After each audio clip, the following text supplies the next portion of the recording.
What is going on, everybody? Thank you all so much for tuning into this week.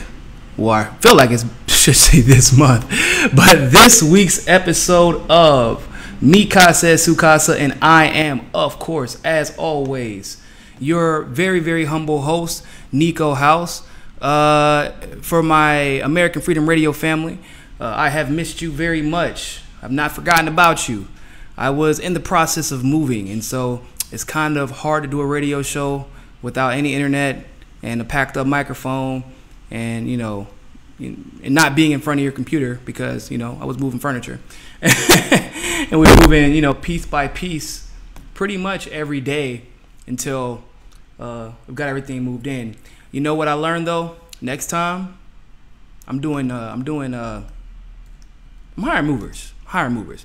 People, I'm not built. I used to be, but I'm not built to move up these stairs like I used to be, man. It's difficult, and I got couches and cats that like to make things difficult when you're moving couches, because I don't know if you've ever owned cats before, people. They tend to want attention at the most inconvenient of times. That's the best way to describe it. I love my cats to death. I love my cats. But specifically Asher, who's my Siamese cat, this guy will rub my leg or my hand at the exact time that I'm about to turn a corner to move my couch. That's the type of guy Asher is. So whenever I'm trying to move up, whenever I'm trying to do anything productive, Asher just decides to take it upon himself and act a damn fool. Now, is it cool to have cats who love you as much as mine? Absolutely. But not while you're moving stuff. So definitely probably going to hire movers next time to make my life so much simpler. But with that being said, I am extremely happy to be back on American Freedom Radio. I'm extremely happy to be back on YouTube live streaming. Try to get back live streaming this weekend. Back to the cats. I tried to get back live streaming this weekend, and unsurprisingly, my cats did something with my stuff, my cords. Yeah. So, thank you, Asher, Luna, Nala, and King. You never know which one of them did it because they're so good at covering their tracks. Hell, sometimes they're so good at covering their tracks they actually make it look like the dog did it. Not even joking. My cat used the bathroom on my blanket, but he went off somewhere else, and my dog, when I walked into the room, was right there. And so I'm thinking I know Kane didn't do this. There's no way. I just took him out. But he looked guilty because when he was young, Asher actually did get him in trouble one time. And he set him up nicely, and then, he's a cat, so he got no shame. He walked off to the side and was like, I don't think that was me. I think that was Kane, excuse me. I don't think that was me. I'm not even joking, people. So, like I said, I was going to live stream, but couldn't. But obviously, as you can see, we found our stuff. We're back in action. We're good to go. And I'm happy to be back. So for those of you on YouTube in the chat room, missed you guys. For those of you who are on JNF chatting with us for the first time on our MCSC contributor page, welcome. This will be the first live stream that you watch of me while being able to actually chat and comment and plug in your commentary. For those of you on Twitter right now, go ahead, tag Joe Rogan. Tell him I want to talk to him. Nah, I'm just kidding. Tell him we need to talk because I want to go on the show. He's had Jimmy Dore on. He's had Kyle Kalinske on. He's had a good amount of people on that, of course, we support wholeheartedly. I love Jimmy Dore. Great guy. I like Kyle's reporting.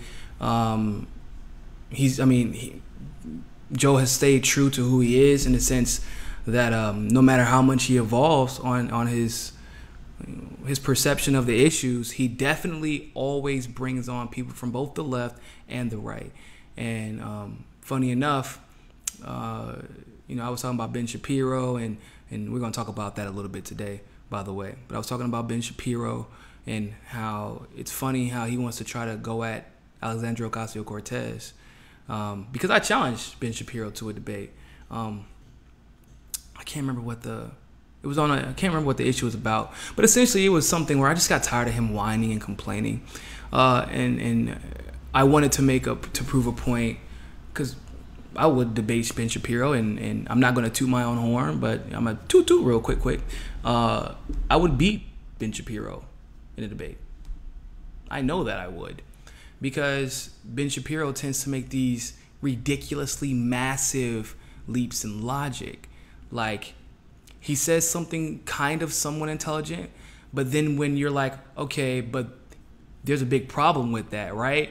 Because XYZ, he fills in XYZ with, but Jesus, America, the flag, like some super hyper nationalist nonsense. Or not Jesus, he's Jewish. So, but God, but the Torah, like, so, it's always a little frustrating when you see people like that all of a sudden get balls whenever they want to talk down to a woman like Alexandria Ocasio-Cortez, want to insult her intelligence when she did absolutely nothing to really deserve her intelligence being insulted. It's not because he cares about the issues.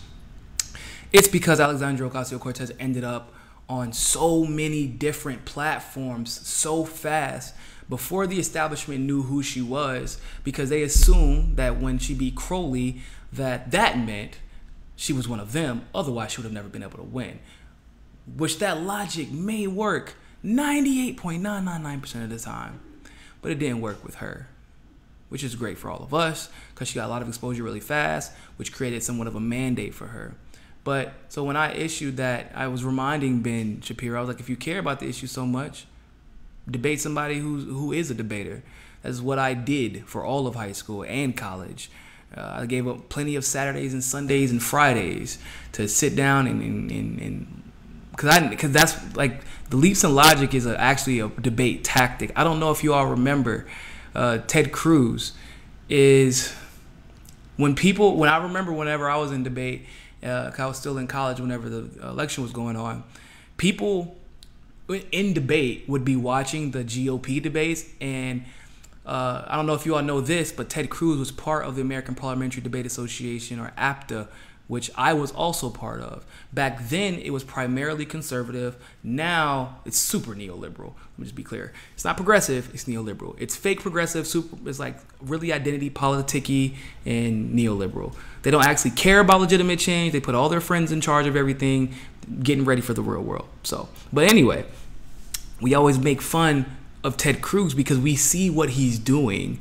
Like, he sets the stage, he sets the crowd up, he like will set his opponents up with like rhetoric or questions that he knows he already has an answer to, because like there's only so many ways you can respond to his assertion or his claim, and he already has an answer prepared for it, but the answer is just going to sound really pretty and fluffy, but it's not going to actually address substantively the issue that you're talking about.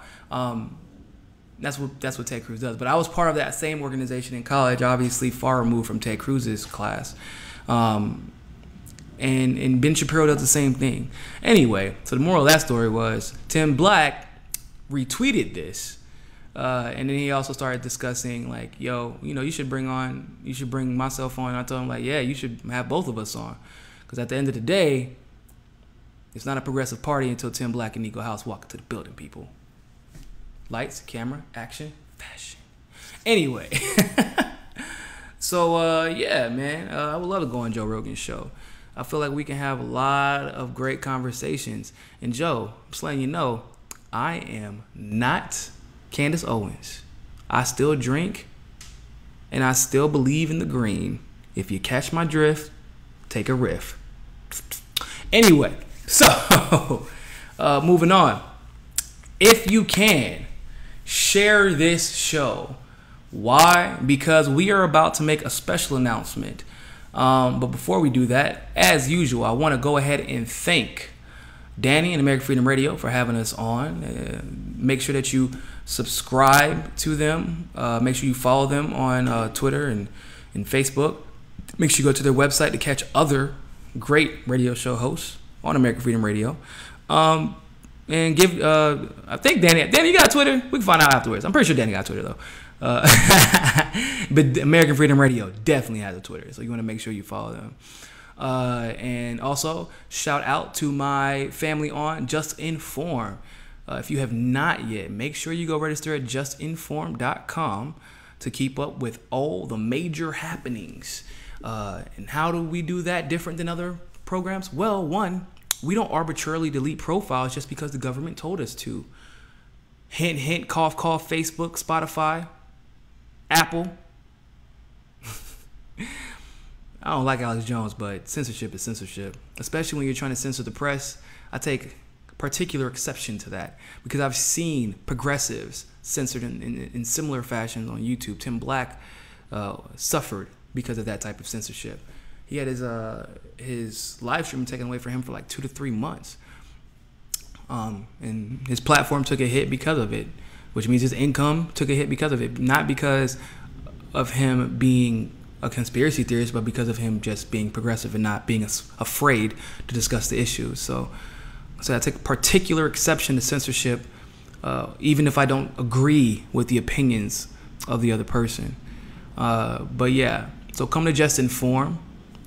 Join this revolution in social media that we've started. Like I said, people, we have live streaming. We now have chats, like live chatting and consistent chatting in all of your favorite contributor pages. So all the journalists who are and will be a part of Just Inform will have their own chat rooms that you can constantly be a part of their conversation, whatever they're posting about, whatever they're writing about, whatever they're live streaming about. You will actually be able to consistently talk about that in the chat rooms. You can even talk to your favorite journalists, which is a pretty unique thing. Obviously, we can't talk to everybody. I'm telling you, I talk to a lot of the journalists that you all know and love, and we wish we could respond to each individual message. We really do. I'm not even exaggerating. We love you guys. Like, you all are the reason that we do this. The movement is the reason that we do this. We love going to events, not because we want to speak at the events, but because we get really excited to interact with you guys. We get really excited to hear your opinions. We get really excited to hear about the things that you have going on. We get really excited to hear about your role in the movement and then to learn things from you. The beautiful thing about being a journalist in this particular movement is that we don't have to hire a research team like New York Times and Washington Post. We get to actually get our research and our evidence and our articles and videos that break and things like that from you. And so that is like amazing. And so when we get to go to these events, we get to thank you all and show our gratitude just like you always do for us. And so because we can't actually go out and reach everybody that we would like to, this is a good substitute. Being able to actually chat with you all live, no matter what time of day, no matter, like, it's not like you have to create a Facebook Messenger group and then hope that your favorite journalist replies. No, if you're chatting in that journalist chat room on that page, you'll actually be able to engage with your journalists, and you'll increase the likelihood that they'll talk to you directly, which is pretty damn cool. And if I recall, we're the first to have it in that format. We are the first social media platform to have it in that format, and we're actually upgrading it and making it even better, because soon you will, if so, say for example, you're like progressive, like, you know, progressive group, or trying to give another example.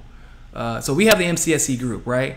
As well as the contributor page. But the group is a little bit different because the group mostly covers, where we post pretty much everybody in MCSE networks stuff, whereas the contributor page is mostly me, although there will be people streaming every now and then there. But like in the groups, you can talk about things that you think will be popular, or you think that people in the MCSE network would like to cover, whatever's going on. Your friend, you can talk to your friends in the chat room. Like, we welcome that type of dialogue, and you'll actually be able to post And not every single group will have this ability in the beginning, because we're going to roll it out slowly. But eventually, every single group will be able to have its own chat, like live chat feature, so you can post as much as you want to, but also you'll be able to actually like chat with anybody and everybody in the group, whoever's online at the time, etc., etc., etc. So go to justinform.com,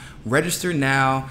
Like, if you registered it before and you were kicked from the system, I apologize, but make sure you're signing up with your real name, because it's a security measure that our system, that we obviously directed to take, to make sure that we don't have a bunch of bots coming in. What really helps get people through the system faster is if you attach a Twitter or a Facebook, which it gives you an option to when you're signing in. If you attach a Twitter URL to prove that you are a real person, or a Facebook URL, it actually expedites the process tremendously. So if you're registering because you've been denied previously, make sure that you're using your real first and last name, not necessarily as your username. You can make your username or your handle whatever you'd like, but for that particular part of the process, it helps our system, and it helps us if we end up having to vet you individually, verify, okay, this is a real person, you know, this is so-and-so's fan, this is so-and-so's supporter, this is so-and-so's friend, we've seen him before, et cetera, et cetera, et cetera. Because we probably would have about 2,000 users or more in Just Inform right now. Right now we have about, I think we have over 600 now, but we have to vet so many people in the system, kick so many people because they don't log in correctly. Eventually we will open the floodgates and loosen up security.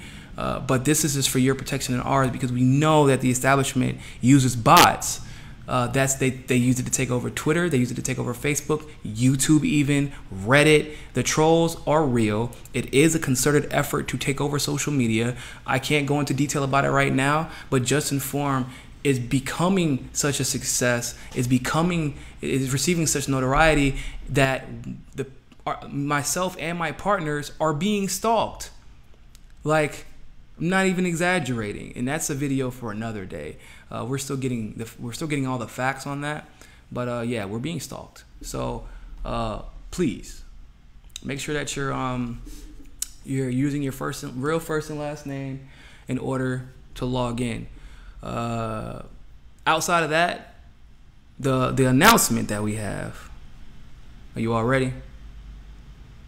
Okay. So the announcement is that the MCSC network, all your favorite journalists, will be on Roku. Boom, boom, boom, boom, boom. Celebrate good times, come on.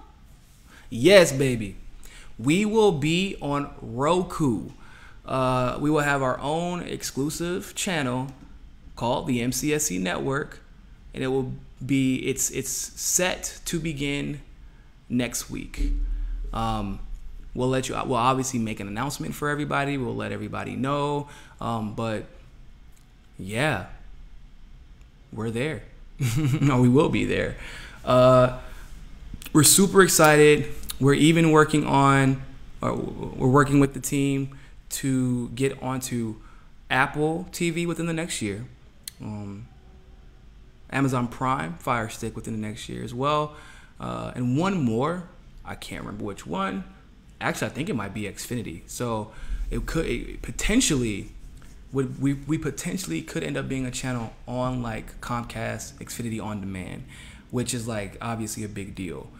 Essentially, this is big for several reasons. Obviously, we're increasing exposure, that good stuff. But I think like the coolest part is, like, you all know, Facebook tends to have like a monopoly on things, right? And what this does is that takes us out of the monopoly. It disallows them from controlling our ad revenue. It disallows them from saying you don't have anywhere else to go where you can have this type of following, have this type of support, have this type of viewership, and be compensated for it relatively. But Facebook would be wrong. Facebook would be wrong. YouTube would be wrong. All of them. We're gonna be on TV, people. And this isn't even the biggest announcement of the month. This isn't even the biggest one. And I'm like, y'all don't even know all the stuff we have coming. We have so much that we're doing. And I'm just like super excited about it, because it's like, it's really all because of y'all, right? It's all because of y'all. We've been definitely, we've been growing. It's been tough, you know, like just for myself in the process of moving, you know, just trying to do the show and trying to survive and take care of my family at the same time, while dealing with unfortunately unavoidable legal trouble, just, you know, like getting beat up in Burger King because I'm black, you know, jumped by 6 cops, that type of legal trouble, literally costing me thousands and thousands of dollars just to be proven innocent, to prove the innocence that they already know, which is upsetting.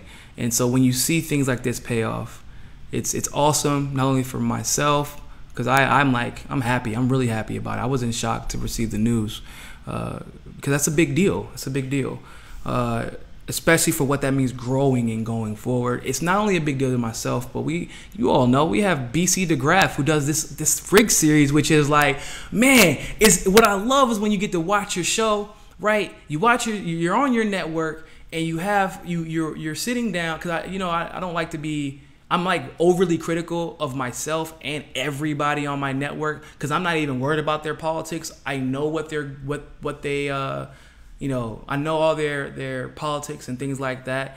And I know they're all intelligent. I don't give a damn about that. I'm more critical of the technique, the quality. Are you wording things correctly? Are you reaching out to people? Are you quoting your sources? Are you X, Y, Z? And so. I don't watch all of them that often because I'm like that. But like the when I do watch them, I always sit back and I get really excited, and I'm like amazed at like the knowledge of the people on the network. I'm like, when I watch Brandon DeGraff's Rig series, which I really encourage all of you to watch. This man is so meticulous in his editing process that it flows. In such it's like a story, and he does this. He has such a great way of reminding us and bringing back those emotions that we felt during 2015 and 2016, during those primaries, and even during the general election. It's a good reminder even for myself of why we fight. And then you have Fiorella and Craig, who have the Convo Couch, and they have like this super deep and detailed insight into California, where really a lot of the progressive battles start and finish, right? They're like talking about public banking and actively involved in it. Fiorella and Craig both were actively involved in putting together that rally for Ocasio-Cortez and the breakfast that they had in LA, and they both helped moderate that. They interview candidates. They interviewed Pat Harris and David Hildebrand. They give a very unique perspective about California politics, but are very good at making it relevant, because they cover other politics too, but they're very good at taking what California is dealing with and paralleling that to what we're dealing with everywhere else in the country, because we are dealing with almost everything in California, from the homelessness to the public banking, like, because private banking is pretty much, it's a sham, right? To the progressive movement, because they are like, they see firsthand how dangerous establishment legacy Democrats who have control of a system can be. They're both very objective. They don't always agree, which is cool. You don't want people who always agree on literally everything. They have a nice chemistry about them. So whenever I do get to watch them, and objectively, because I really do watch my people very objectively. You can ask them. I go on their channel. I'm laughing at them. I'm calling them out. I'm like, Craig was like, defending Kevin De Leon. Not necessarily defending him. I don't want to say that. That's misrepresenting him. But Craig was not defending Kevin De Leon, but he was like he was justifying why some progressives in his mind will vote for him to get Feinstein out. And I Fiorella is like taking it to him for like, no. And I was laughing like, damn, cuz Fiorella get like, cause I genuinely, I brought them on. I brought Brandon on, and the writers, Caitlin Johnstone. Do I have to say more? Like, we have another show, by the way, that I'm happy to announce, which is it's going to be called, not going to be called, it is called Brief Brain Facts, where a progressive former psychologist actually is going to be giving us facts about the brain, like a 5-minute summary, and why it makes us react, why we react certain ways politically, socially, like, so we're gonna have that on the network also. Like, it's really, really cool what we've been creating here, and you all know more than anything else, this is really all about the movement. And so super excited for the things that we have coming up. But yes, in case you missed it, we will be on Roku starting next week. So if you do have Roku, go watch us. If you don't have Roku, go get Roku so you can watch us. Because I will be doing some Roku exclusives. Because they asked me to. Because they asked me to, so I have to. But yeah, definitely like do that. Watch that. So, with that being said, Omarosa. Omarosa. What can I say about Omarosa? Well, let me just say something. I don't know if you all are frequenters of the hip-hop music industry, but I just happen to be. And one of the ongoing jokes of the hip-hop music industry, and I think it's an ongoing joke for about 10 years now. One of the jokes is how corny and opportunistic Omarosa is. Omarosa is seen as a combination, if you want to talk about the political side, she's kind of like Candace Owens mixed with Naomi Campbell of the, like, that's what she is, of like both the business world and the political world. However she can seek and gain attention, she will do it. Make no mistake about that, people. She will do it. And this seems to be yet another example of her doing that. Now, I don't know if you all heard the tape, but Omarosa recorded a conversation with her and Chief of Staff, at least at that time, I think he's still Chief of Staff now, but it's John Kelly, former general, former Secretary of National Security under the Obama administration. And it wasn't a pretty conversation, to be honest with you. You almost felt bad for her the way it was done, because she definitely likes Trump. Like, they loved each other. It's kind of a weird relationship, to be really honest with you. But it was just like she recorded herself being fired, and they didn't give her a reason why. And even Trump, supposedly Donald Trump, didn't even know about it. And John Kelly, which is another rabbit hole we're going to discuss in a second, said that this is not the president's staff. You don't need to worry about the president. This is my staff. There's a lot of things wrong with that statement. But I digress. Now, that caught a little bit of headlines. But that wasn't the main headline, right? That wasn't the main conversation. As usual, at some point, somehow, some way, two things are always going to happen. Omarosa is going to find a way to inject her name into the news cycle. And then two, identity politics is always going to find a way to drag Trump into the news cycle unnecessarily, while major, life-changing global events are taking place at the same time that are just absolutely going uncovered. Now, Omarosa says, this, by the way, this is what got her on all the television shows and what got her talked about on The Breakfast Club, MSNBC, NBC, ABC, and CNN. Because God knows, God forbid they take these networks and you know, cover like the travesties in Yemen, or the fact that a lot of progressives did win, you know, and that the neoliberals, by the way, are getting beat. So that's not good. So yeah. But God forbid they cover that stuff. So instead they decided to cover Omarosa. So I'm here covering Omarosa. The reason they decided to cover Omarosa is because she claimed that she heard. At first it was she had, then it was she heard a recording of Donald Trump somehow, some way, using the N-word. Now, if that were true, I'm going to start with that. If that were true, if.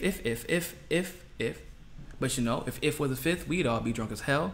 But I digress. If that were true, I've said this over and over again, and I hope it doesn't make me sound too insensitive, because I'm not. You know, I'm actually the type of person that I take racism very seriously. As a person who has been and constantly is a victim of the way he looks, I know that racism is real in this world.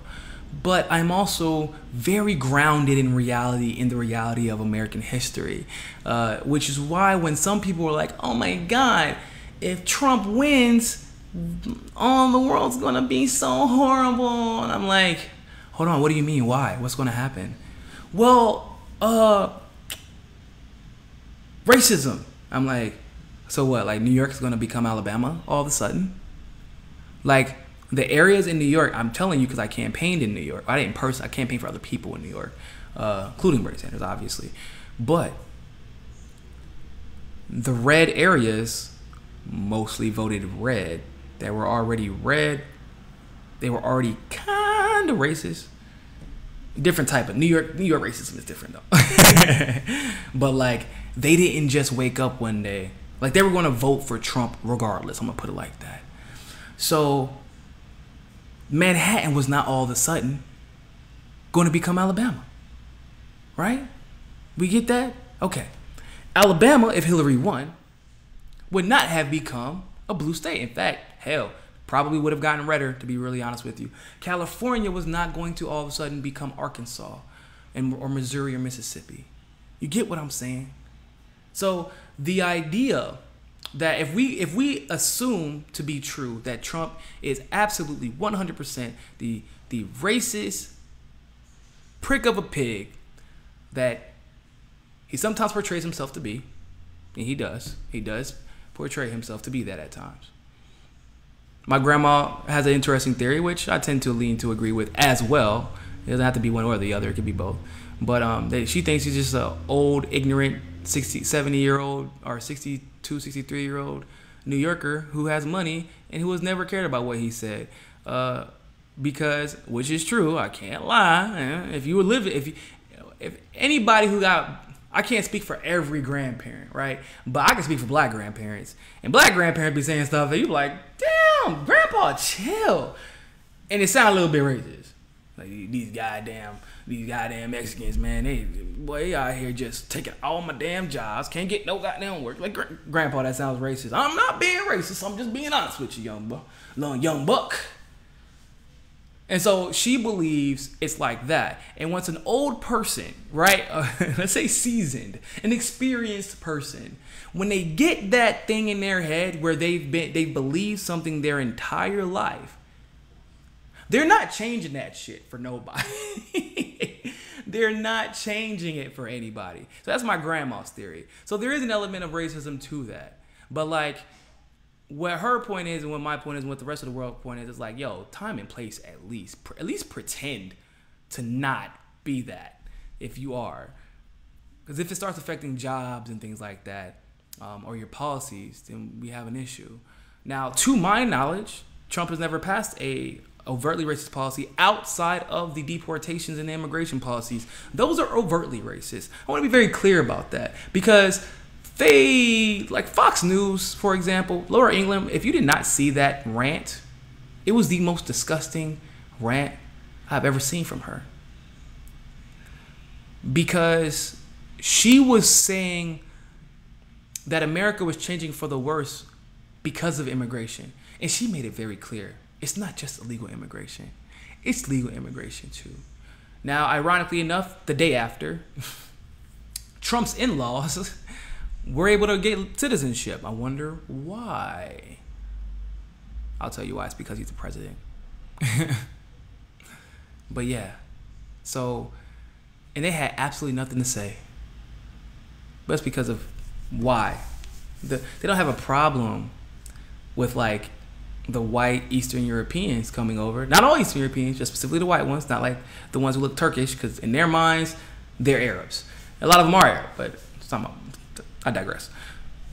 So yeah, that type of stuff, like that's the one racist policy. And it seems like to me, almost every president in history has had that one policy where you're like, bro, chill. And that would be Trump's, which is the immigration policy. Anyway, Trump would not be, if what Omarosa had on that tape is true, Trump absolutely, positively would not be the most overtly racist president that we've ever had. And I feel kind of bad for saying this, but whatever. For lily white neoliberals who all of a sudden feel like their time is about, like they're about to be attacked for the first time. Because that's really what it came down to. I want to be very clear about that. It wasn't that they were scared for us. What they do is, you know, when you were a kid, if you had siblings, I know a lot of y'all know this. Hey, Mom, Quentin wants to know if we can go stay the night at Johnny's house. That's my brother's name. But, you know, like, you thought but, Mom, that would really upset Quentin if we can't go. I'm asking for him because, he had a long week at school. He didn't do too well on his test. He wants this more than I do. I'm just fighting for him. That's what it was like. And so for them to tell black people how important it is to vote for Hillary to avoid the racists, well, first of all, it was two big problems with that, right? Bruh. Hillary is racist. Hillary has said things that were not behind closed doors that were racist. Hillary has done things, policies, Clinton Foundation, that she stood behind, knowing that they were racist, not giving a damn about how it affected us. So that's one. You don't care about us, so I want to be clear about that. Two, you ever heard of Lyndon B. Johnson, who literally referred to the Civil Rights Amendment as the N-word bills? That's what he called them. He was literally known in the press to be a connoisseur of the media. Mind you, on top of that, he refused to end the war in Vietnam. And you should hear some of the things that he had to say about Vietnamese or Korean people. I mean, you can go down a list of the things they call them: slant slopes, gooks, the Viet Cong, all that nonsense. Like, the unfortunate truth of the matter is, the world does not stop when we have a racist president. And we know this because that's literally been the history of our country. And so for you to want black people to all of a sudden care about, like, oh no, the world's going to stop if you don't get this racist out of the, like, no. If you care about the racism and how it will affect us potentially, how about you start talking about Hillary too and start moving people into a third party? Or why didn't you speak up for Bernie Sanders? Or matter of fact, when you had the guy in Bernie Sanders who was literally photographed fighting for civil rights, why didn't you fight for him? Because all of a sudden y'all care about what happens to us after Bernie loses. You neoliberals got your wish. Hillary Clinton got away with pretty much damn near murder. It was murder of the democracy, or the supposed democracy, the alleged democracy. Like, you didn't care about it then. Y'all try to fabricate lies and push lies that Hillary Clinton was somehow fighting for us. And so, if Trump had been recorded saying the N-word, guess what? I wouldn't be surprised. Why? Because it would be non-unique for our presidents. Obama being black obviously was unique, and I'm sure he didn't use the N-word in a derogatory way to describe someone's being, like using it as an insult. Maybe Jimmy Carter. Maybe Jimmy Carter too. Probably JFK too. So it's a little hard for me to get upset about that. But here's what's funny about that. This is Omarosa once again. So Omarosa heard this tape, supposedly. Omarosa can't find this tape. Omarosa don't tell everybody that she can't find the tape or find the recording until she got on television so she can let us know one thing. Yeah, look, y'all know I was going to talk about this tape, and I heard it one time. I'm pretty sure. Well, what was the context? Oh, man, I don't know. But look, I got this book here while I have your attention. Look, I break down all of this in my brand new book that I'm just releasing. So please feel free to go ahead and purchase this if you want to know all the insides and outs of the Trump campaign and my come up as a black businesswoman in this white man's Republican world that I've chosen to exist in. I expose everybody. I have tapes of everybody and everything. I was walking around recording everybody, all in the book. What about the tape that you said? No, look, don't even worry about that. That's not even important. What's important right now is this book, by the way, written by me. Go buy it. How opportunistic of Omarosa. What's funniest to me is that there's one thing that I've only heard maybe 2 or 3 people talk about. Funny enough, it's black people. It's mostly black people. Because everybody's irritated about Omarosa for a lot of reasons. But like, black people, we peep game, if you will, on someone like Omarosa, Candace Owens, selective outrage. They're only outraged when it affects them, when it affects somebody close to them. But Omarosa, you had this recording of Trump supposedly.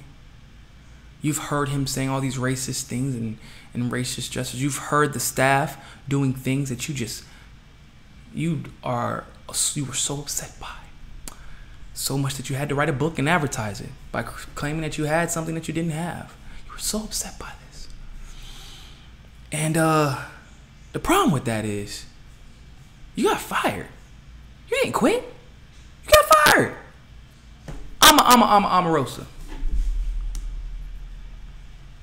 Stacey Dash of politics. So only some people get what I did right there. But Stacey Omarosa. Omarosa. It came out funnier than what it was supposed to come out. Anyway, Omarosa, look. I know that this pity, you trying to pull that Donna Brazile. I was the victim in all of this.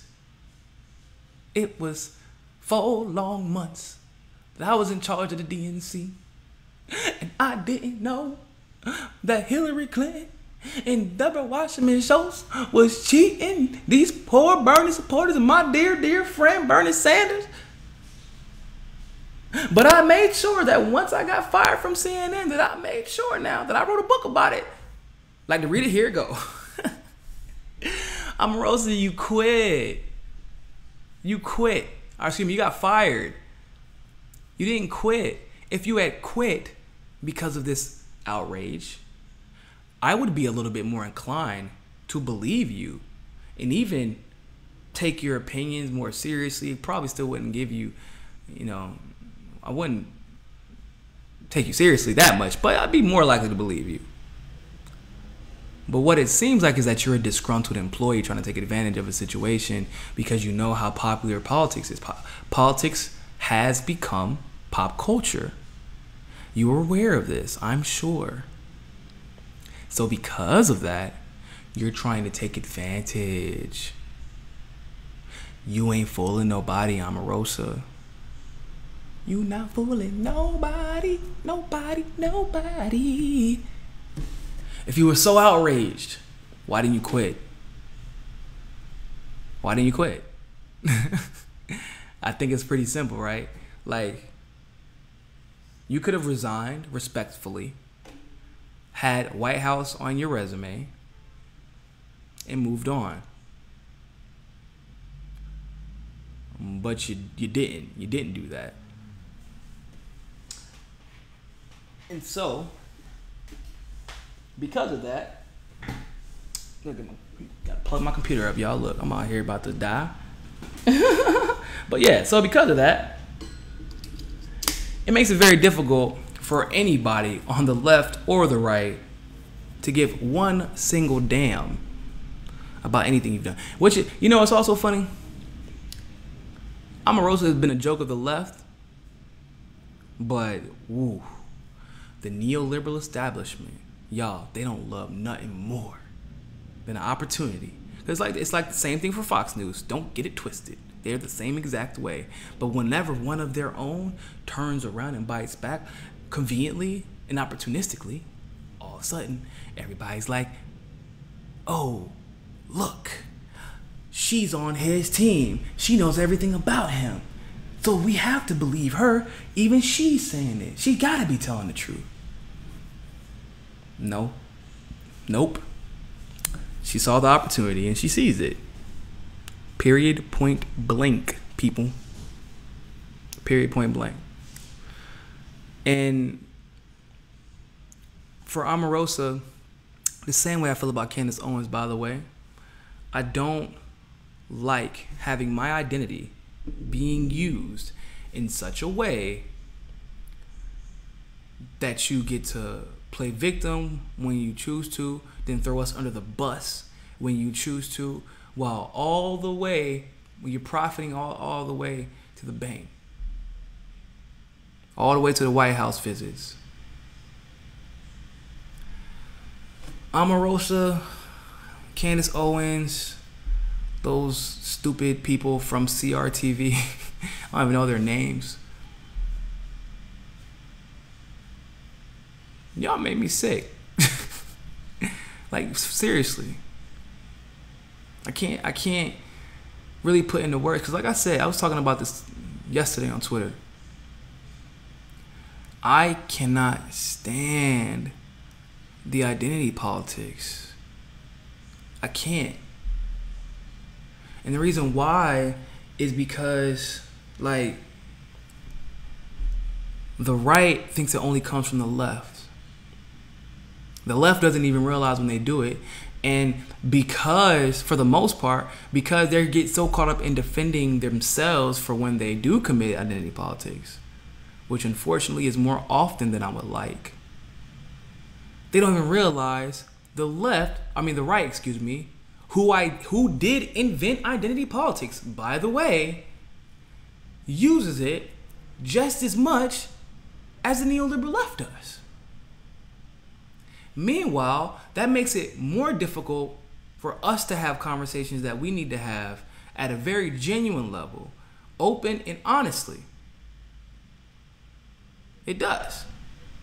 Like I said, so it makes it difficult for when somebody says, well, what about Donald Trump? He's so racist. And I'm like, yeah, but like, that's not really that new. You got to give me more than Donald Trump is racist, because like, Hillary Clinton is also racist. So there's that. And like, if we're going to say that Trump being in a White House is bad for women, I'm pretty sure that the woman who literally attacks and harasses the women that accuse her husband of rape and attacked and harassed Monica Lewinsky to the point where, yo, her name is a nickname for some things now. Like, and that guy, Bill Clinton, was going to be in the White House too. So if Trump is indeed like bad for women just because he's in the White House, how would having Bill Clinton back in the White House be any better. You want to know how we know it wouldn't be any better? Because we already have evidence. We don't have to wonder what Bill Clinton will do with the White House staff. If it's bad for, if a woman will suffer if Bill Clinton is in the White House in a powerful position in which he cannot be touched. The worst part is, it's worse because it's Bill Clinton post-presidency with no ability to be impeached from his position. It would have been worse. So my point is that I don't like the identity politics, and people like Omarosa, people like Candace Owens. I say those people from CRTV. You notice the CRTV has a rainbow of ignorant people.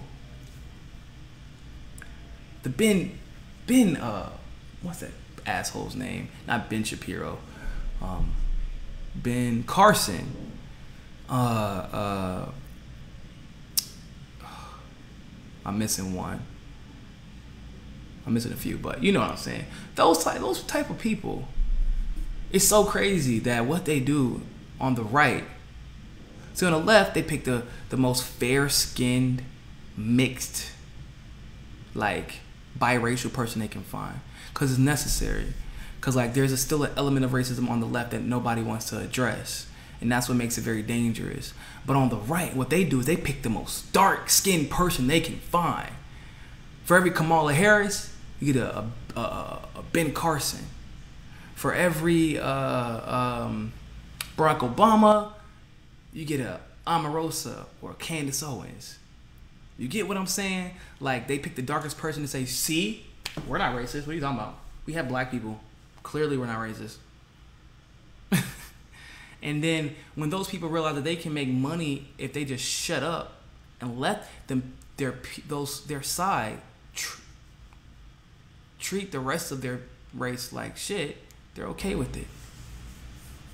I mean, Colin Powell said it. He said, the majority of my party is racist. Absolutely, yeah. Hold on, do you really? Yeah, the GOP? Yeah. The GOP is racist. Most of them are, yes, absolutely. Colin Powell said this. In case you don't know, Colin Powell is GOP. He doesn't like either of the parties. I'm sure he doesn't like the identity politics either, which is probably why he said it. The right can be racist. The left can be racist.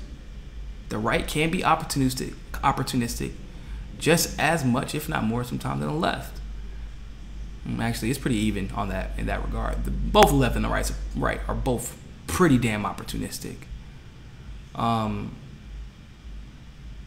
Omarosa taking advantage of how she looks, especially for people who don't know who she is.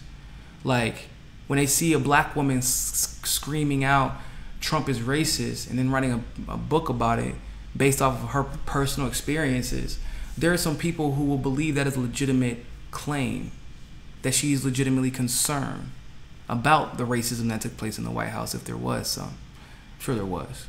Because if there was racism that took place in Obama's administration and Clinton's administration, I'm sure there was with Trump's. So I can't stand that. And I really hope that people catch on to that. So we're about to head into a quick break, people.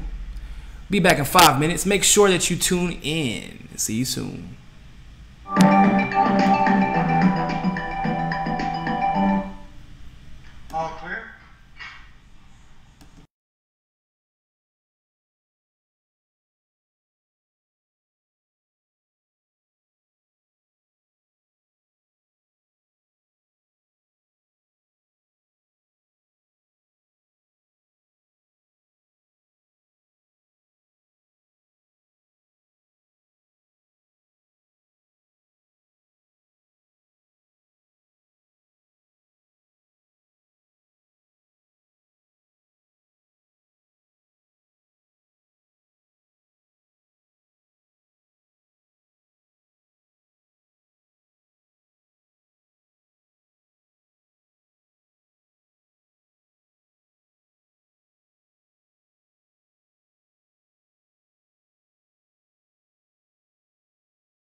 What is up, people? We are back on Mi Casa es Su Casa with American Freedom Radio. Thank you all so much for tuning back in. We are definitely. I heard that we had a little bit of issues with some of the sound on YouTube. We were popping a little bit. My bad. Hopefully this fixes it.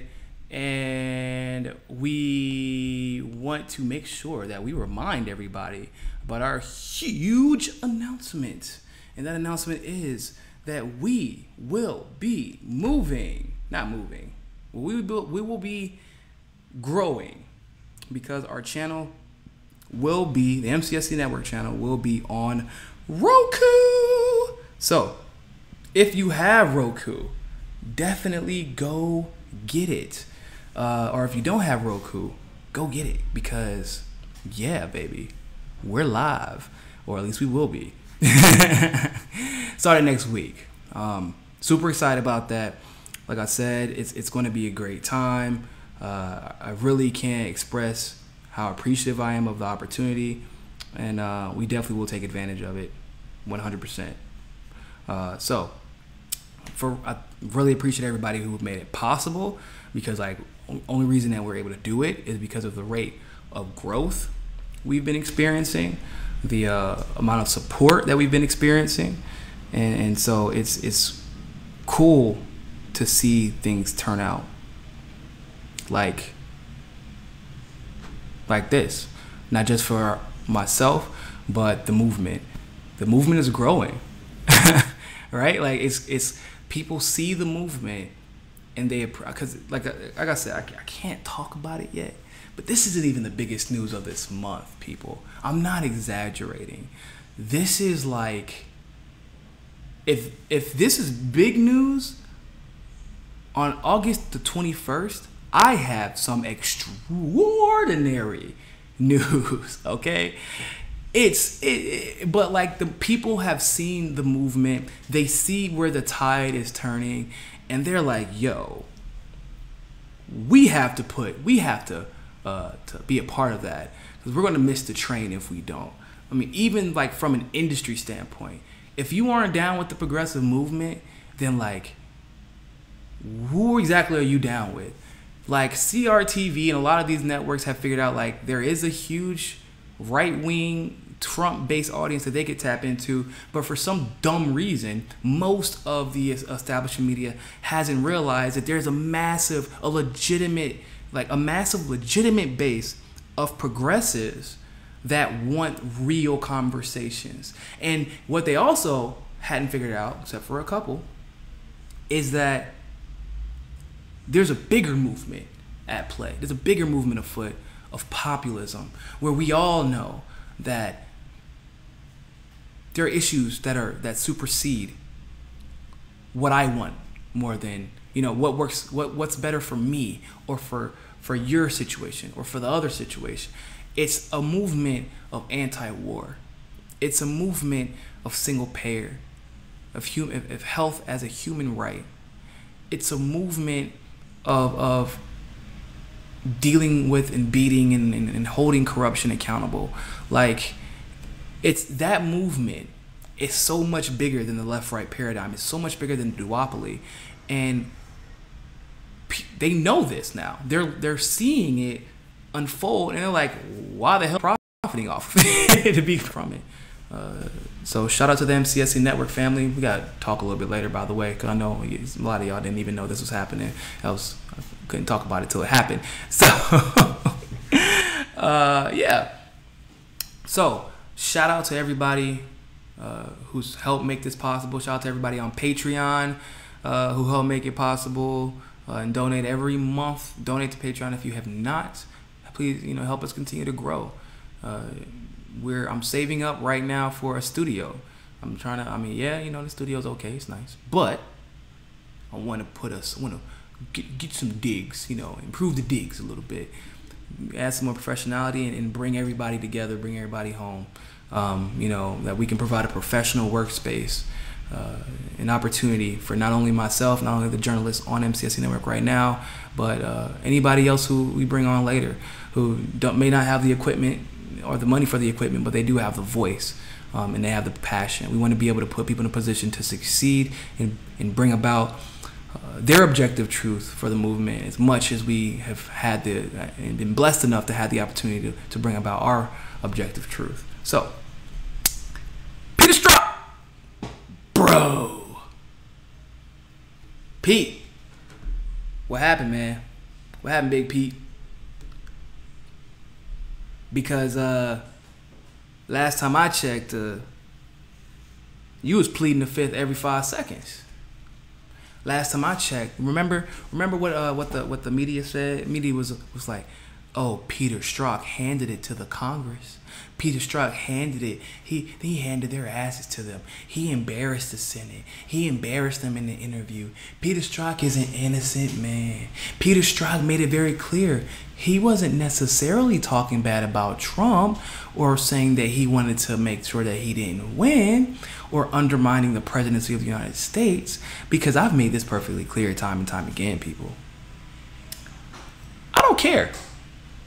I don't care if it's Donald Trump in the office, in the sense of when the FBI is actively working to undermine, if anybody in the FBI, especially at a high position, is actively working to undermine the office of the presidency of the United States of America, we have what is called a problem. Because now I know that you're just going to do what's in your personal political interest.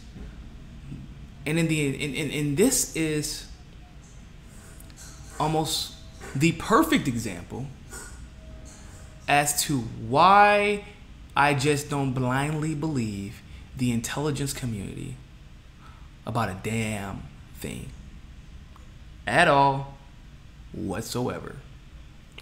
I mean, the intelligence community has lied to us. Whew, man. How many times? Vietnam War, Korean War, about how the Cold War ended, about how the Cold War started, about what was happening during the Cold War.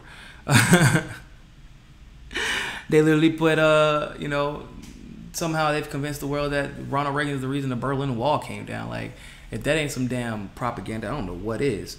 So, I'm going to go ahead and get into this. Give me a second. So this is from the Washington Post. The FBI, so once again, we got to place some emphasis on that, because you know what they're going to say. Trump is firing everybody in his administration. No. This is the FBI. And I'm just letting you know, I'm pretty sure I can speak for all progressives who actually care about justice and accountability in this little thing that we know has become a rarity. It's become like the Mewtwo of politics. If you don't know what Mewtwo and Mew is, a rare Pokemon. It's this thing called rule of law that's that isn't really that popular now. But I can speak for the progressive movement and say we are happy to see people held accountable. And if the FBI or anybody wants to reach out to the progressive movement or reach out to myself, and I'll speak on behalf of the progressive, we got a little list piled up of people that we want to see held accountable too. So reach out to us. Anyway, the FBI has fired agent Peter Strzok, former agent Peter Strzok, who helped lead the Bureau's investigation of Russian interference in the 2016 election until officials discovered that he had been sending anti-Trump text messages. Aiton Goldman, Strzok's attorney, said that the FBI director, David L. Bowditch, ordered the firing Friday. I didn't even know that Bowditch took over, to be honest with you, so that's some new information for me. But even though the director of the FBI office that usually handles the employee discipline had decided that Strzok, 48, don't really know what that has to do with anything, should face only a demotion and a 60-day suspension. Bruh.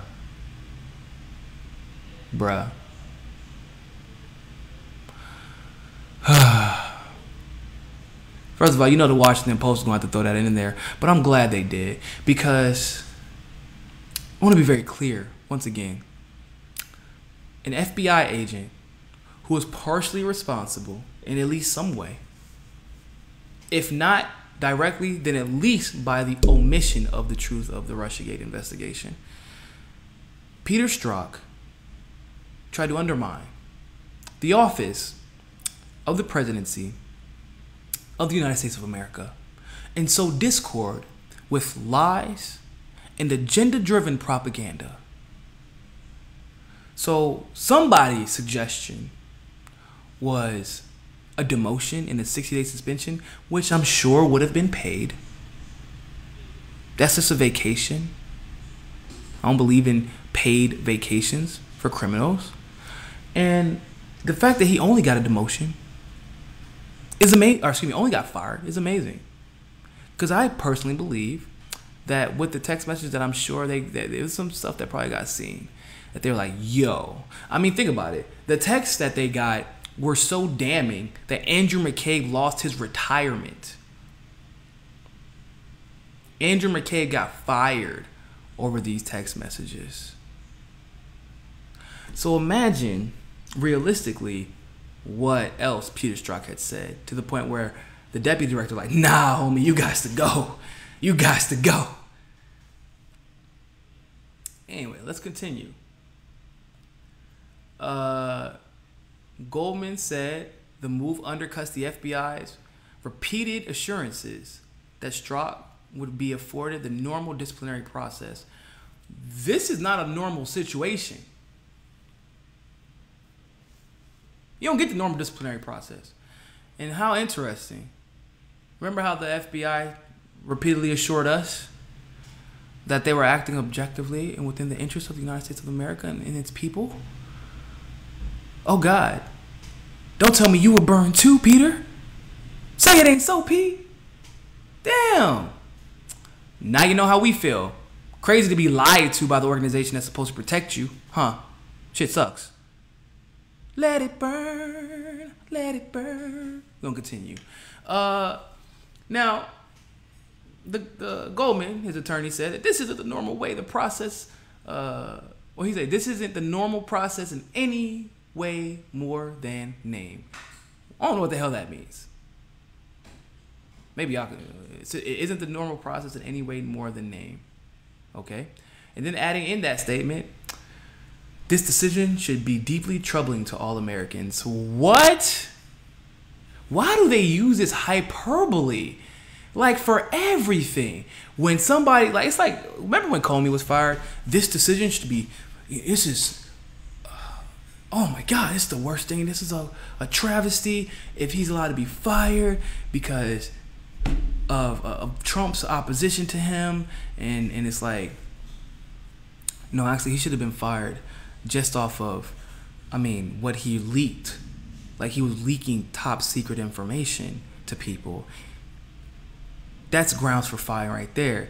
But, we can even go a little bit further with the incompetence, the gross incompetence that was expressed by James Comey when he decided that he wasn't going to recommend an indictment. But then we can go a step further. When we found out that he wanted to not announce that Hillary Clinton's foundation and Bill Clinton's foundation was being investigated because he didn't want to influence the outcome of the election, and still you had no problem talking about the email, which she still believes to this day influenced the outcome of the election. But that was the worst thing for Americans. Americans should be so upset. Nah, man. I'm upset because you created Russia hysteria, which ended friendships, ended professional relationships, cost people their jobs, burned so many bridges for so many Americans, so many people across the world, because you were so scared of Donald Trump. But also because you want us to be scared of Russia because Russia is our economic enemy. Not our actual enemy, but our economic enemy. But that's mostly because that's our fault. That's our fault. We don't like to build bridges, we like to burn them.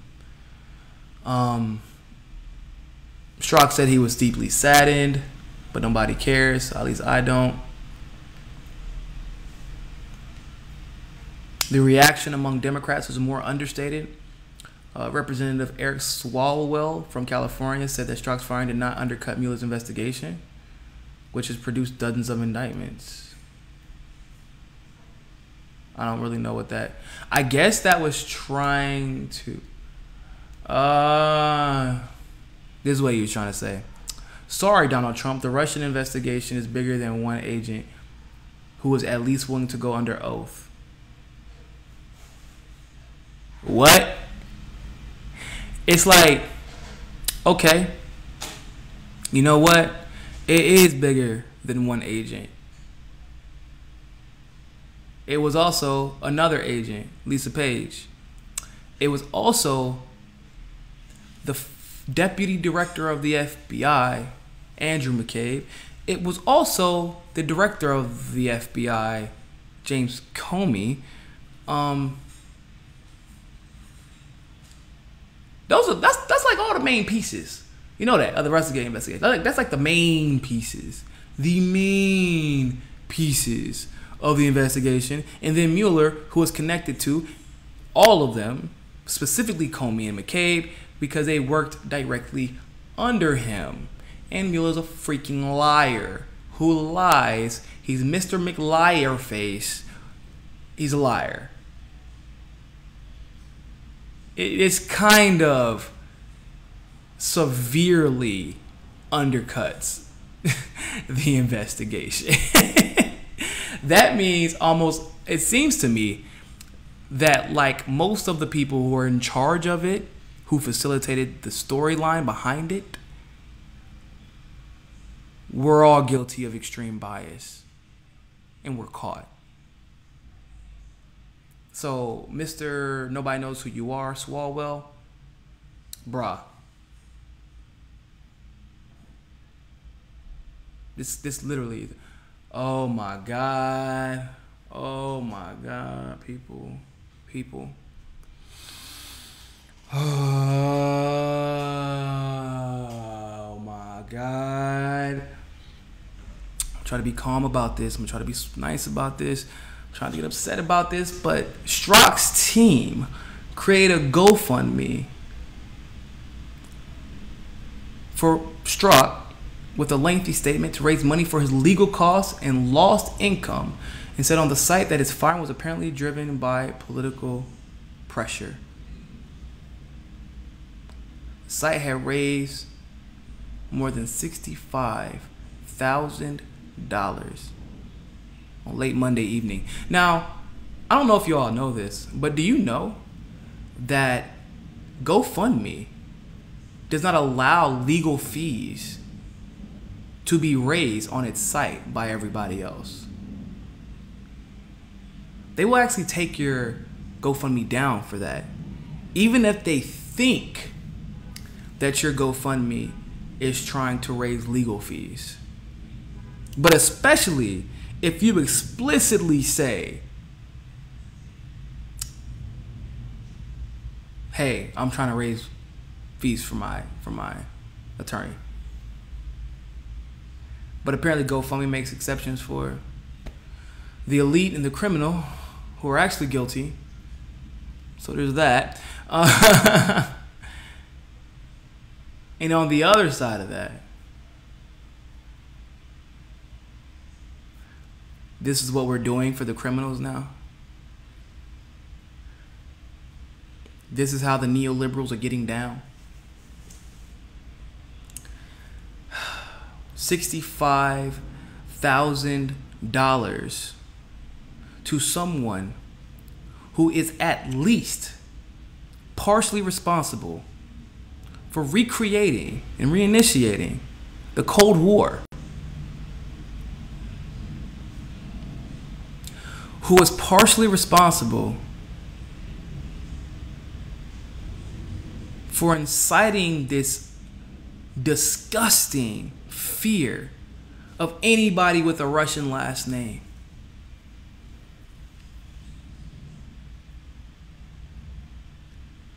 That is appalling to read.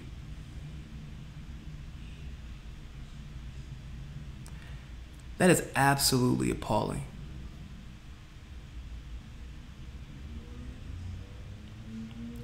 And oh man, I'm scared to look, but whatever. We'll go ahead and look. We're gonna see how much they raised total. I'm scared to look.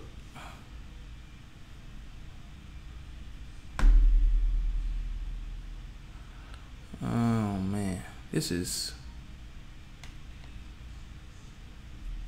crazy.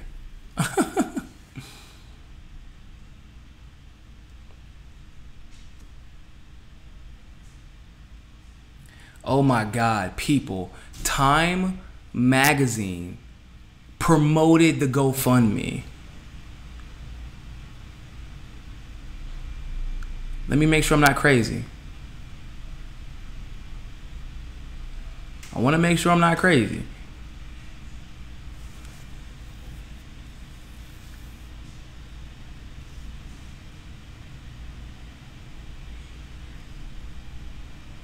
People.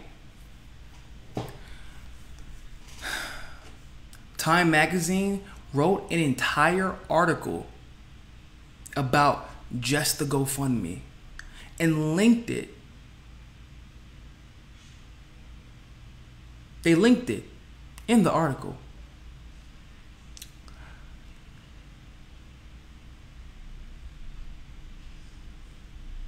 Nine hours ago is when this GoFundMe was started. The goal is 150,000. How modest. They've already raised $77,000 on this GoFundMe. Bruh. Oh, Jesus. This is crazy.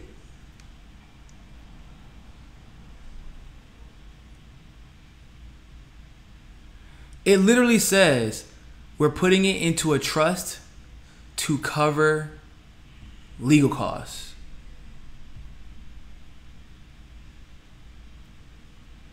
Which is illegal, by the way. You know what's going to be interesting? I want to look at some of these people.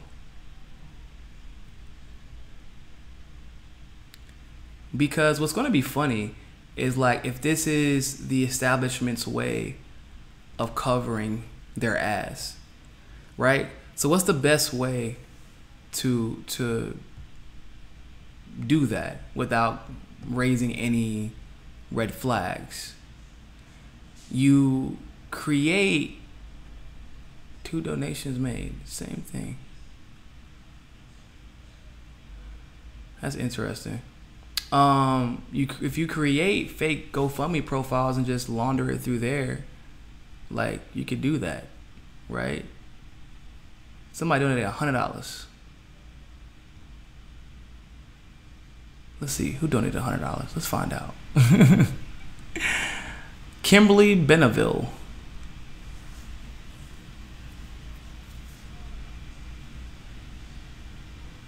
Oh, it's Kirby.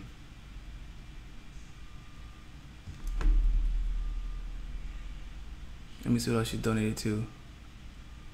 Nazis attacking, defend Sam Cedar. Oh, Sam Cedar raised $20,000 for himself.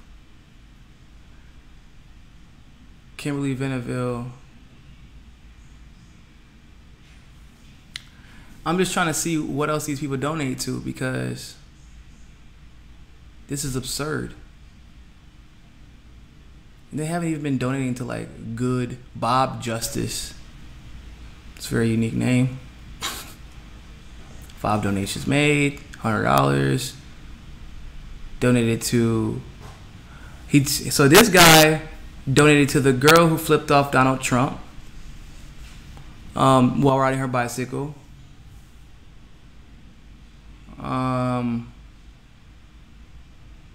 Our dad's funeral expenses, whatever that is. And Peter Strzok. That'd be interesting.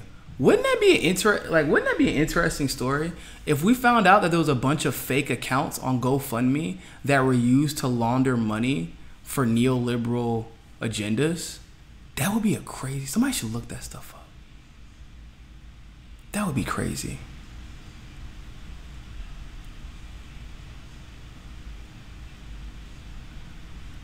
So yeah, most of the people that I've seen that have made large donations, like, they pretty much exclusively donate to neoliberal causes. Not all of them. Like, I'm sure, unfortunately, there's a large portion of the population that donates, that's donating because they legitimately think that they got to come to the rescue of their Lord and Savior, Peter Strzok, who they've never heard of before right now.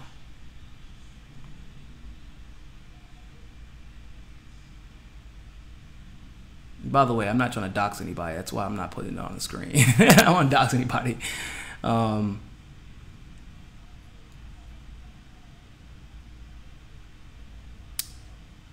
So yeah, it's a pretty healthy mixture of super suspect people and regular people. But at the end of the day, it's still really weird that Peter Strzok has a GoFundMe that is literally dedicated to beating a legal case that he got in based off of verifiable text messages that he got caught sending to his FBI side chick. You can't make this stuff up, people. You really can't. You can't make this stuff up. Oh my God. This is so irritating. Wow. If any of y'all have any comments about that, I'd be more than happy to address them, by the way. But in the meantime, I want to move on to our final topic. So, there was a big progressive victory in Michigan that a lot of people didn't catch because the mainstream media spent a lot of its time dwelling on the fact that, well, unfortunately, Abdul Sayed was defeated, quote unquote defeated. Quotes are going up because it was under suspect circumstances that, to my knowledge, he can't challenge because a lot of states like Michigan who have suspect election laws make it so that if you are within a certain margin, it doesn't matter if you don't concede, they still will not allow you to challenge the outcome of the race, at least not without paying a significant amount of money to do so.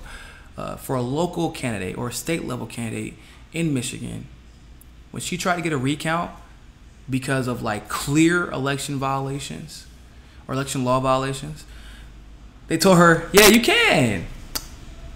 Just pay $9,000. We got you. We'll take care of that right away. $9,000 to make sure that your elections are not rigged. Your elections, people. The elections of your representatives, your public servants. Pay $9,000. We got you. Is that too much? Is that too much? $9,000. In the of course, the legacy media spun that by saying Bernie Sanders and Ocasio's endorsements are too weak. They can't get the job done. Progressivism isn't winning. But what they failed to discuss is that people like Rashida Tlaib won in Detroit area, no less. And oh, it gets so much better. Which is weird. I haven't seen a lot of people talking about it. But it was the dopest thing that I have seen in quite some time. So they have Rashida on CNN because she's just effectively won. Because she's running unopposed. And I believe in Michigan, it is too late for anyone to jump in the race to go against her. the established, because it's Detroit, right? So they're just like, I'm not going to waste my time, my energy, or my effort to try and win in Detroit, Wayne County, because they won't win, which is true. So the big race in that area, which she did a very good job of making it known, was that Democratic primary election. And this is for the U.S. House of Representatives. So, by the way, one of Ocasio's endorsements that they said none of her candidates won, although that's one of the candidates she endorsed. Awkward. I don't want to... I know y'all weren't lying on purpose, mainstream. Y'all would never do something like that. You would never deliberately create a narrative that benefits your agenda. Never. So, future Congresswoman Tlaib gets on CNN, and they do the same thing that they try to do to Ocasio-Cortez, right? One of the first questions. Hey, cool, you won, that's nice, but how do you feel about Nancy Pelosi? Are you going to endorse Nancy Pelosi? Are you coming after Nancy Pelosi? What are you going to do with Nancy Pelosi? You going to make Nancy Pelosi Speaker of the House? Is Nancy Pelosi your favorite Spice Girl? Are you going to see the new Nancy Pelosi movie? Are you going to listen to that feature with Taylor Swift and Nancy Pelosi? Like, they literally will come up with any and every way to inject the question of whether or not the progressive, or because it's never the establishment that gets asked these questions. Look it up. It's never the establishment. Only the progressives. And only the progressives that they swore, by the way, never had a chance of winning to begin with. So that makes it funny. But she says... I'm going to do another video on this a little bit later. But if you see, because I got to do a video on it separately, because you got to see her face. They said, are you going to endorse Nancy Pelosi? She didn't even let them finish getting the words out. She's like, oh, no, nah, nope. She doesn't represent me. She doesn't represent this district. She doesn't represent the ethics and values of the progressive movement. She doesn't represent the ethics and values of the progressive wing of the Democratic Party. She does not. Like, she started shredding Nancy Pelosi on CNN, and they didn't cut her microphone, which is extremely surprising, by the way. I honestly was kind of like, oh my God, I didn't know how much she was going to toe that line, because it is indeed a little bit of a tough line to toe, depending on your position. But sweet baby Jesus, she made sure that they knew exactly how she felt about Nancy Pelosi. And it made, because she's effectively, like I said, she has won. She is the winner. She will be representing Michigan in the U.S. House of Representatives as a progressive. And she will undoubtedly be part of this, it's seemingly growing presence of progressives in the Progressive Caucus that Alexandria Ocasio is creating. And there are already multiple victories in that area, which is like pretty dope. I'm not gonna lie, I'm excited about it. Because we're not gonna actually get a lot of obviously the progressive, they're not gonna take over the Democratic Party, right? I want to be clear about that. It's not realistic. It may be 10 years after we get third parties get ranked choice voting and just utterly obliterate them out of existence, then yeah, probably. But like, it is nice to see a progressive like Tulsi Gabbard, like even Nina Turner, like that is part of the Democratic Party, and is like, yeah, I got this D by my name, but that was for your infrastructure. But please understand, first and foremost, I'm about my people. I'm about this movement.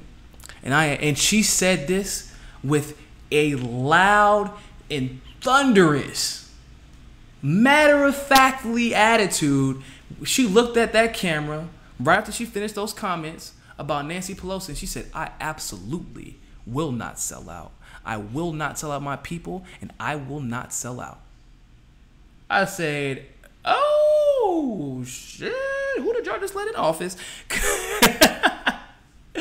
Who did y'all just let in office? Because I love races like that. I love races that fly under the radar. Ocasio flew under the radar because her race was just so, like, unwinnable, right? In the eyes of the establishment. She was outspent 10-1. She was going up against Joe Crowley, who was supposed to be the future Speaker of the House. She's young. She's Latina. She's, you know, like... And she won. And it was like headline news. But it wasn't because, unfortunately, it wasn't because of her policies at first. It's because of who she beat. That's what made it headline news. Now, Rashida is making headline news because of her being, I think she'll be the first Muslim to serve in the House, I believe. Or at least the first Muslim woman to serve in the House of Representatives. So that's another first. There's a first Muslim woman, and then there's the youngest woman of color. No, the youngest person ever, actually, to serve in the House of Representatives. That was like, there are people who have actually won in the past, but they weren't of age, so they could not serve, unfortunately. But so Ocasio will be the youngest ever. Rashida will be the first Muslim woman. And the list keeps growing of progressives. And Rashida, for her to say that, that is the precedent I want to see across the board. Now, there are some people who have made the point, or why doesn't Ocasio say that? Which is a fair question to ask, I think. It's not really an intuitive answer. For obviously, which is why I do my show, I see things being an insider, if you will, in the progressive movement on the actual political and strategy, the politics and strategy side of things, where I talk to people, I talk to campaign managers, I talk to the candidates themselves, to the politicians themselves. You know one thing that is, there's one thing different about Ocasio than Rashida, and that is, and I don't want to say this to be like, because I don't want to downplay or undermine or minimize the victory of Rashida, but at this very moment, Rashida doesn't have the mandate that Ocasio has, and it's not because of anything other than the way events unfolded and who Ocasio be. I want to be just perfectly clear about that. I'm not minimizing her in any way. She's going to be huge, but Ocasio, because of who she beat, ended up on television really, really fast. Like, faster than what I've ever seen. Faster than I think has ever happened in history, really. She ended up on TV really fast. Got 500,000 followers. I think she's at 700,000 now. She got 500,000 followers on Twitter in like 2 days, people. So when you're a progressive, think of Bernie Sanders, for example. Having progressive policies and amplifying progressive policies and talking progressivism and trying to hold the establishment accountable with no microphone, if you will. It's very difficult because you are indeed the minority. You're not only the minority in the Democratic Party, but you're the minority in the House of Representatives and in the Senate, whatever local office you're a part of. You are the minority of politics if you're a progressive. And so a progressive is not enough to influence the outcome of establishment dealings. However, as Bernie Sanders and at this point Alexandria Ocasio has proven, once you get that microphone, like when Bernie Sanders ran for president, like when Ocasio defeated Joe Crowley, you get this thing called a mandate. And it's very effective. Why do you think Donald Trump goes on Twitter to tell you all how great he's doing? Because if you go on Twitter and say we're doing great, and you have that mandate of the people, if you are the people's choice, if you are viewed as the people's champion because you have had that microphone and you have wielded it for the people that you are representing, and to be honest with you, Trump, for the people that he is representing, for those people, he has done a great job representing them. You know what I mean, rhetorically.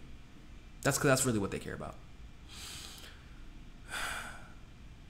So Ocasio has a unique situation where she can't attack Nancy Pelosi until she gives her an absolute reason to while she is in office, because she has not won yet. Because Rashida is like, they're not going to go on an all-out attack on her right now, because why? Rashida wants the establishment to come after her, and she's wise to want that, because the last thing that they want is, can you believe Rashida came out and attacked Nancy Pelosi, and she said she wants single-payer health care, the nerve of her, and she's anti-war, the nerve of her, and she wants to prop up the community, the marginalized communities of this country, the nerve of her, and she wants to hold people accountable, the nerve of her. And then like people start doing some research, like, oh shit, man, she want to do a lot of stuff. Follow.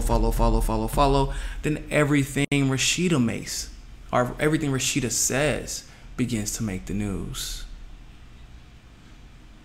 Now, with Ocasio, it's a different situation. Ocasio has 700,000 Twitter followers, and Ben Shapiro, aka BS, for those of you who don't know, I use Ben Shapiro's name as a synonymous phrase for bullshit, because that's pretty much what Ben Shapiro is full of. Ben Shapiro is trying to challenge her, pretending it's about the issues. It's never been about the issues with Ben Shapiro. It's about the check. That money. Them dollar signs. Cha-ching. That's what he cared about. He cared about followers and growing his own personal following. Trust me, I know. I've actually had an interview with somebody who talked about it. He used to work with Ben Shapiro. I've challenged Ben Shapiro to a debate. I know Ben Shapiro knows who I am. The Young Turks know who I am. Ben Shapiro knows who I am. But he can't gain anything from me. That was weird. Excuse me. But yeah, he can't gain anything from me. And I'm a debater. That's what like I said, whole life, or all my adult life and my young adult life, debater. That's what I do. He's not going to be able to make these huge leaps in logic by screaming out God and waving the flag in my face, hoping I'll forget what I'm going to say. But he wants to call it Ocasio because of her status. You get that? Has he called out Rashida? Think about it. Rashida and Ocasio want the same exact things. Rashida was endorsed by Ocasio. Why hasn't he called out Rashida? Rashida is won already. Why hasn't he called out Rashida if those policies are so untenable? By the way, there's this the meme that went out of saying like, this is what the Ocasio and this is what it looked like when Ocasio was challenged to debate by Ben Shapiro, and it was a meme from the show Recess, if you remember, and it was Ben Shapiro as Randall and Alexandria as Spinelli. Rainbow Boom said challenge Sticks and Hammer to a debate.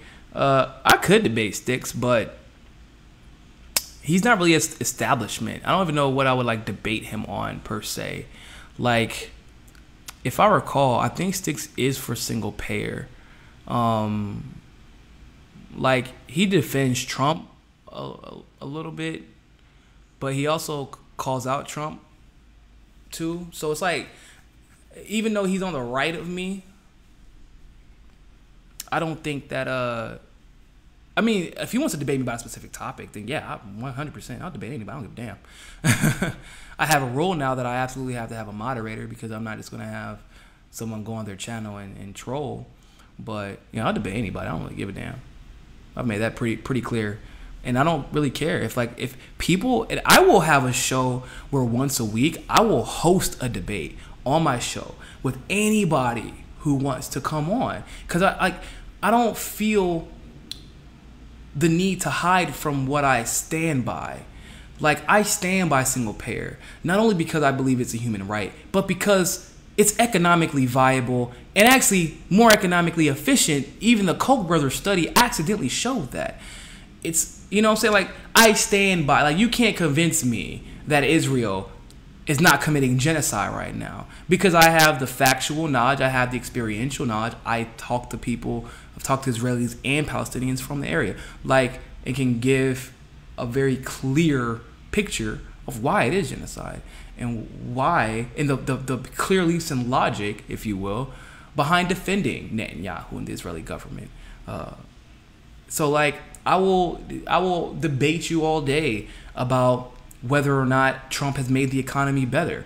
I can say very clearly and confidently he has done a very good job, and I don't want to say it's a fault of his own or no fault of his own, but I'm not going to give him credit for a booming economy, because our economy is not booming.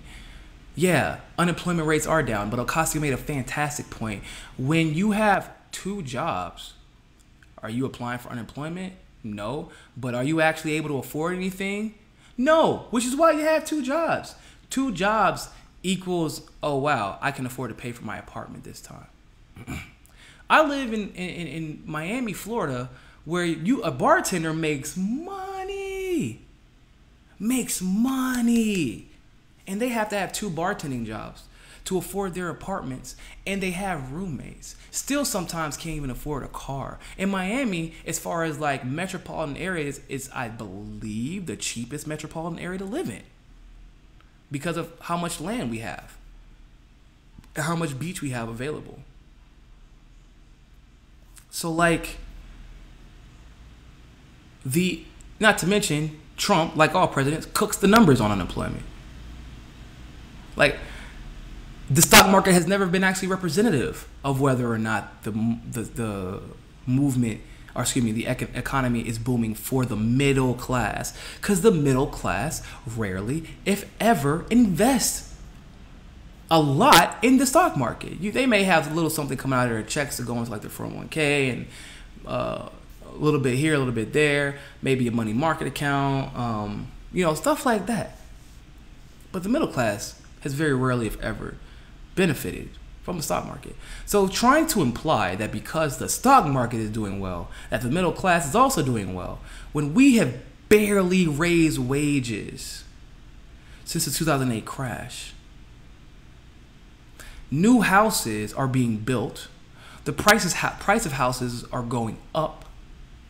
But those who lost their houses in 2008 have still yet to recover. Millennials can't afford to buy startup homes. So that means the new homes aren't getting bought, because the startup homes aren't getting purchased by anybody. And that means interest rates goes up on those who have these ridiculous like balloon rates, where they can just 999% rate. They can do that. Now, if you look at the conference that was had in the United Nations in 2006, you would know that it is pretty well acknowledged by the entire world that our economy is almost 98% predictable. Like the trajectory of our economy is 98% predictable by our housing market. That's why in 2006, the UN had concluded that they had to start taking action. In other words, the United States knew 2 years in advance that our market was going to crash. And so what did they do, by the way? Because you're going to love this. They pushed even harder. They pushed bad loans out even harder. They pretended as if the economy was doing better so that you would buy more.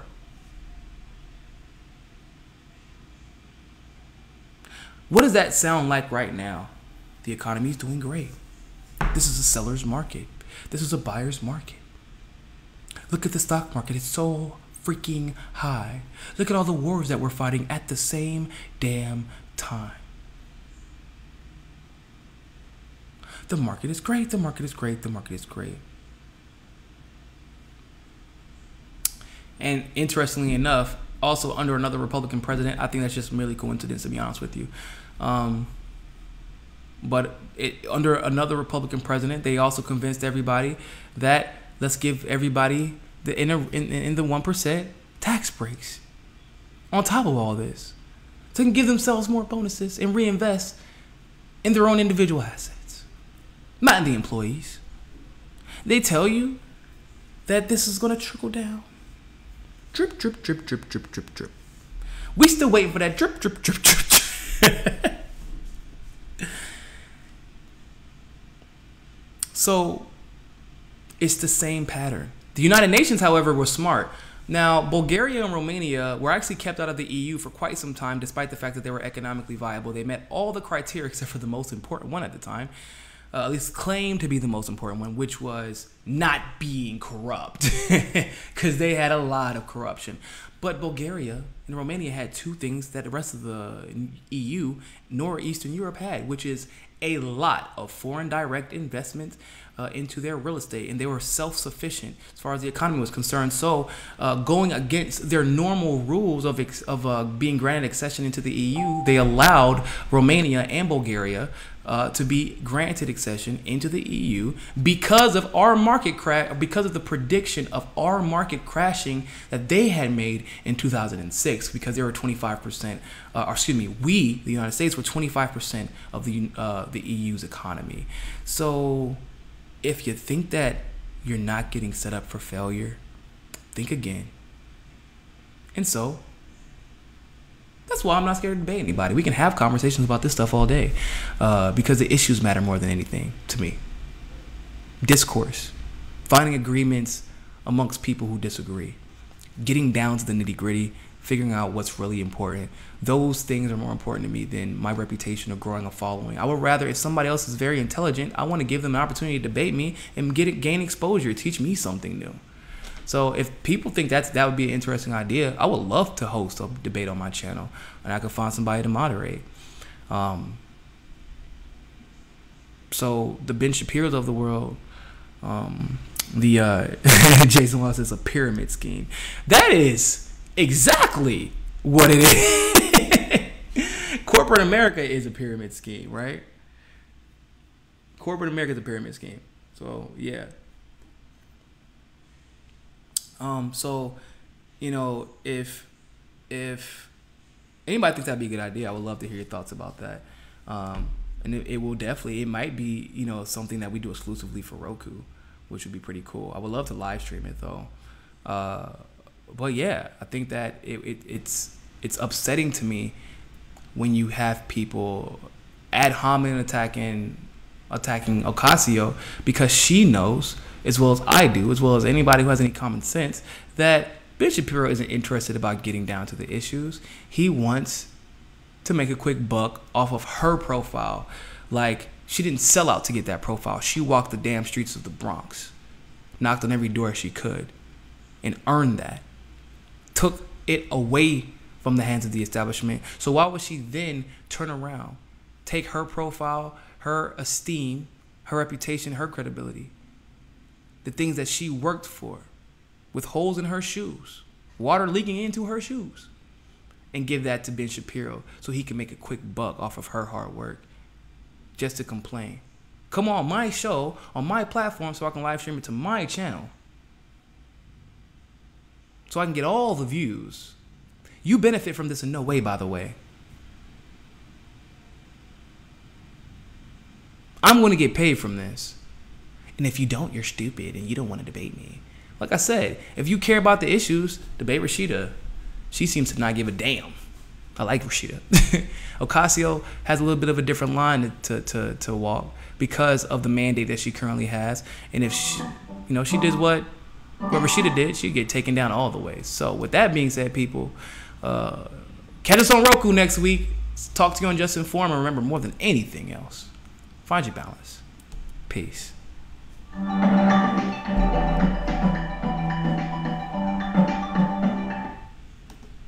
All clear?